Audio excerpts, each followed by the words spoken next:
大家好，我是小颖。秋天到了，要多吃梨。今天我们就用这3个梨来做个好吃的，最好是用雪梨。去皮之后切成小块，切的时候动作要快一点，防止氧化变黑。切好之后放入破壁机里，再加1片柠檬，增加口感，同时也防止氧化。加入300毫升清水，然后选择果蔬键打成梨汁。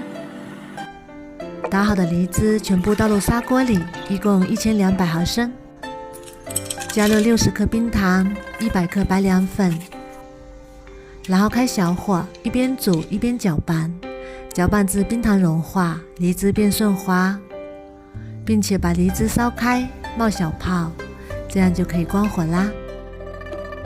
再准备几个冻冰块的模具，放入孩子喜欢吃的蔓越莓干，然后盖上。再把我们熬好的梨汁倒进来，然后常温放凉就可以啦。如果没有模具也没有关系，准备一个饭盒，倒入饭盒里，常温放凉就可以。已经放凉啦，变成了固体，然后倒扣取出来。这样做的雪梨糕非常的清香，多吃梨还能润肺止咳，可以经常给孩子做着当零食吃。再准备一个盘子，撒上椰蓉，如果没有椰蓉，直接就可以吃了。